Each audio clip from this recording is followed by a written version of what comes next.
बिस्मिल्लाहिर्रहमानिर्रहीम। अस्सलाम वालेकुम नाज़रीन, मैं हूं साकिब बशीर। सुप्रीम कोर्ट से अभी ही डिप्टी स्पीकर की जो रूलिंग है अदम एतमाद की तहरीक में, उसके ख़िलाफ़ फ़ैसला महफूज हुआ है। 7:30 बजे ये फ़ैसला सुनाया जाएगा। आज की जो अदालती कार्रवाई है उसका जो अहवाल है वो आपके सामने मैं रखूँगा। इम्तियाज़ सिद्दीकी जो वज़ीर-ए-आज़म के वकील हैं उन्होंने आर्गूमेंट्स दिए। नईम बुखारी जो डिप्टी स्पीकर और स्पीकर के वकील हैं उन्होंने आर्गूमेंट्स दिए। उसके बाद जो अटॉर्नी जनरल हैं उनकी जानिब से आर्गूमेंट्स दिए गए। इसके अलावा शहबाज शरीफ, उसके अलावा बिलावल भुट्टो और जो मखदूम अली ख़ान है मुस्लिम लीग नून के वकील, उनकी जानिब से भी बात की गई। 7:30 बजे ये फ़ैसला सुनाया जाएगा। बड़ा क्लियर माइंड डिस्क्लोज़ किया है सुप्रीम कोर्ट ने एक कि जो रूलिंग है वो गैर आइनी करार दी जा रही है। अभी तक जो पता चला है वो यही है, जो माइंड डिस्क्लोज़ किया है सुप्रीम कोर्ट ने कि रूलिंग को गैर आइनी करार देंगे। लेकिन उसके बाद जितने भी इक़दाम हुए इलेक्शन में जाने के हवाले से, उनका क्या करना है, उनका क्या सलूशन क्या होगा, वे फॉरवर्ड क्या है उस मामले में, इस पे आज अटॉर्नी जनरल से भी पूछा। उसके बाद शहबाज शरीफ से भी अदालत ने पूछा, ख़ुद भी ऑब्ज़र्व किया बहुत सारी चीज़ों को, वो मैं आपके सामने रखता हूँ कि कैसे आगे बढ़ा जाए। तो बज़ाहिर ऐसे लगता है कि एक जो गैर आइनी करार दी जा रही है रूलिंग, और इलेक्शन में जाने के हवाले से भी अहम फ़ैसला आ सकता है। बज़ाहिर यही लग रहा है कि हर चीज़ रिवर्स नहीं होगी।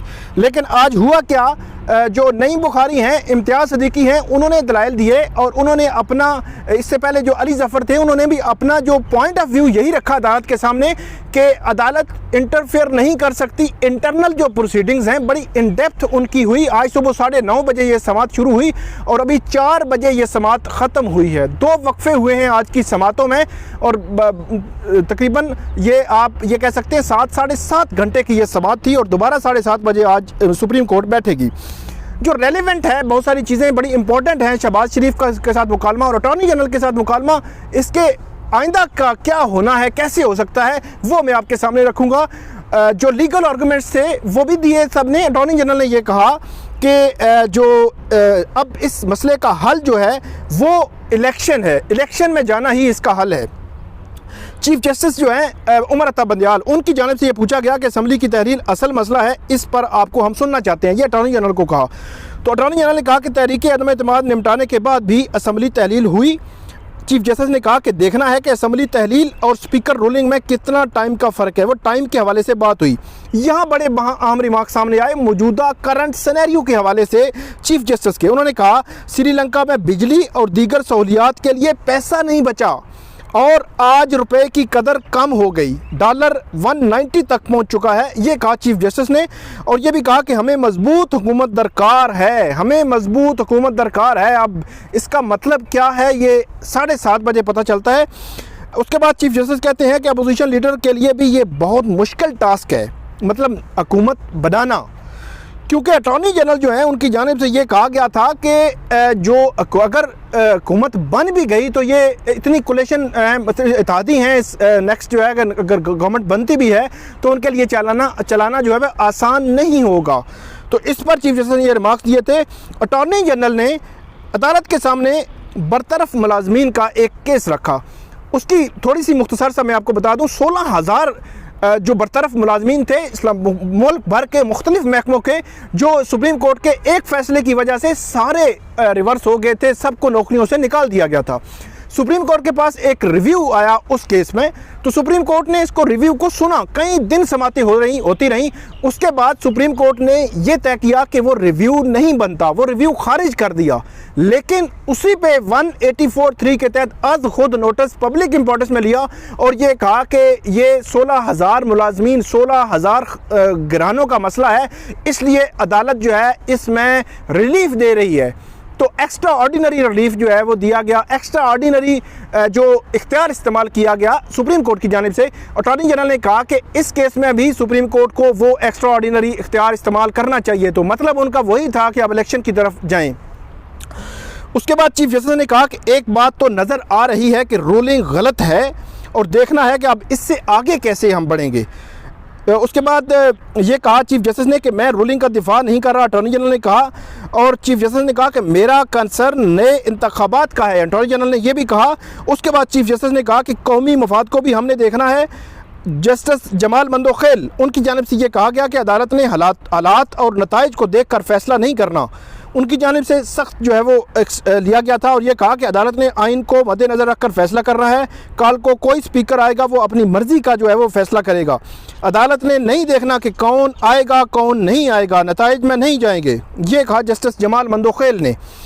चीफ जस्टिस ने यहाँ पे ये कहा कि एक बात यहाँ पे उन्होंने बड़ा क्लियर किया और अटॉर्नी जनरल थे उन्होंने कहा कि अपोजिशन लीडर भी मौजूद हैं, अपोजिशन से तजावीज़ भी ले लें। मौजूदा मैंडेट 2018 की असम्बली का है, अगर कोई हुकूमत बना भी ले तो कितनी मुस्तहकम होगी, ये अटॉर्नी जनरल की जानिब से कहा गया।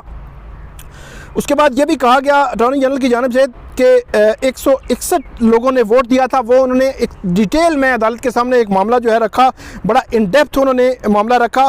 जो अपोजिशन लीडर हैं उनको अदालत ने रोस्ट्रम पे बुलाया और उनसे बात हुई और चीफ जस्टिस ने ये रिमार्क्स दिए कि जो सियासत है उस पर कोई तबसरा नहीं करेंगे। जस्टिस जमाल मंदोखेल ने कहा अपोजिशन पहले दिन से इलेक्शन कराना चाहती थी। शहबाज शरीफ ने कहा कि मसला आइन तोड़ने का है। जस्टिस जमाल मंदोखेल ने कहा कि आइन को मुरम्मत हम करेंगे। शहबाज शरीफ ने कहा हमारी तारीख़ में आइन कई मरतबा पामाल हुआ और जो ब्लंडर हुए उनकी तौसीक और सज़ा ना दिए जाने की वजह से आज ये हाल है, ये कहा शहबाज शरीफ ने। और ये भी कहा कि अदालत अल्लाह और पाकिस्तान के नाम पर पार्लियामेंट को बहाल करे, पार्लियामेंट का अदम एतमाद पर वोट करने दिया जाए। शहबाज शरीफ ने यह भी कहा कि opposition leader chartered of economy जो है वो पेश किया। 2018 में डॉलर 125 रुपये का था, अब 190 रुपये का है। और ये भी कहा गया कि पार्लियामेंट को फैसला करने दिया जाए, ये कहा उन्होंने। और ये शहबाज शरीफ की जानिब से बड़ा वाज़ेह तौर पे ये कहा गया कि पार्लियामेंट को काम अपना करने दिया जाए। शहबाज शरीफ ने कहा कि सियासी इल्ज़ाम तराशी मैं नहीं करूँगा, आज मैं कहता हूँ चार्टर ऑफ इकॉनमी पर दस्तखत करें, आम आदमी हूँ, कानूनी बात नहीं करूँगा, शहबाज शरीफ ने यह कहा। और स्पीकर की रूलिंग कालादम करार दी जाए और असम्बली बहाल की जाए, ये उनकी जानिब से रिमार्क सामने आया, जो बयान था वो सामने आया। चीफ जस्टिस ने कहा कि अक्सरियत हासिल करने वाली जमात फ़ायदे में रहती है। जस्टिस इजाज़ुल एहसन ने यहाँ पे रिमार्क्स दिए। अदम एतमाद अगर कामयाब होती है तो असम्बली का करने का दौरानिया क्या होगा, उन्होंने कहा, शहबाज शरीफ ने बताया कि 1.5 साल दौरानिया होगा। उसके बाद जो मखदूम अली ख़ान हैं उनकी जानिब से भी जो दलाइल है वो दिए गए और उनकी जानिब से यही कहा गया कि आप रिवर्स करें, उस रूलिंग को गैर आइनी करार दें और असम्बली को बहाल करें। उसके बाद जो शहबाज शरीफ है उनकी जानिब से भी डिटेल में अदालत को चीज़ें बताई गई और चीफ जस्टिस जो हैं उनकी जानिब से ये रिमार्क्स भी सामने आया कि अपोजिशन का इलेक्शन का मुतालबा पूरा हो रहा है तो होने दें। अटॉर्नी जनरल ने ये कहा तो चीफ जस्टिस ने कहा कि हमें ये मालूम है। अटॉर्नी जनरल की आखिरी बातें धमकी अमेज थी। ये वकील जो नून लीग के मखदूम अली ख़ान उन्होंने कहा था, तो अटॉर्नी जनरल ने कहा यह था कि अगर कुछ लोगों ने आज एक पार्टी के साथ कुछ किया है तो कल दूसरी के साथ भी कर सकते हैं। उसके बाद चीफ जस्टिस ने कहा कि हम आर्टिकल 1843 के तहत ये मुकदमा जो है वो सुन रहे हैं, आज खुद नोटिस जिसमें पब्लिक इंपॉर्टेंस जो है वो इन्वॉल्व होती है, जो मफाद आमा है वो इन्वॉल्व होता है, अवामी हुकूक का तहफ़्फ़ुज़ करेंगे, चीफ जस्टिस ने यह कहा। और इसके अलावा चीफ जस्टिस ने यह भी कहा कि मुझे नहीं लगता हम सवालात के जवाब देने बैठे हैं। जब मखदूम अली ख़ान की जानिब से कोई सवाल जो है वो अदालत के सामने उठाया गया, उसके बाद अदालत की जानिब से यह भी कहा गया कि आइन से 58(2) भी जमहूरी अंदाज में निकाला गया था। इसके अलावा जो अदालत ने यह भी कहा कि सियासी जमातों का आपस में ताल्लुक़ इतना ख़राब है कि पता नहीं साथ चल सकते हैं या नहीं। मियाँ साहब वो आपसे नाराज़ हैं, मतलब इमरान खान के हवाले से बात की जा रही थी, हाथ नहीं मिलाते। यहाँ पर जो है वो शहबाज शरीफ ने कहा कि साजिशों के सबूत लेके आएँ तो मैं जो है वो सज़ा भुगतने के लिए तैयार हूँ, सियासत छोड़ने के लिए तैयार हूँ कि गैर मुल्की साजिश जो है वो इस हुकूमत को हटाने के पीछे है। चीफ जस्टिस ने यहाँ पे कहा कि हम पर सोशल मीडिया पर तनकीद की जाती है, सोशल मीडिया पर बोला जाता है। यहाँ पर उन्होंने कहा कि सुप्रीम कोर्ट के अंदर पॉलिटिकल पार्टीज़ के जो लीडर्स हैं वहाँ पे रोस्ट्रम पे खड़े होकर, जो मीडिया का वहाँ पे बना हुआ है उस पर खड़े होकर तरह तरह के एक दूसरे पर इल्ज़ाम तराशी करते हैं। उसके बाद जो चीफ जस्टिस हैं उनकी जानिब से जो मखदूम अली ख़ान है तफसीलात फराहम की गई कि अब तक हुकूमत ने क्या क्या क्या स्टेप्स ले लिए हैं। चीफ जस्टिस ने कहा कि अदालत मेरिट पर जाएगी, ना जो है इल्ज़ामात जो है वो इस तरह नहीं, मेरिट पर जो है कानून को मद्देनज़र रख कर अदालत जो है वो फैसला करेगी। सियासत में सबका एहतराम है, अदालत किसी को डिसरिस्पेक्ट नहीं करेगी। ये 7:30 बजे ये फ़ैसला जो है वो सुनाया जाएगा। जो रज़ा रुबानी और जो बिलावल भुट्टो उनकी जानिब से ये कहा गया कि इंतखाबी असलाहत उन्होंने कुछ ऐसी कर ली हैं जिनको देखा जाना ज़रूरी है।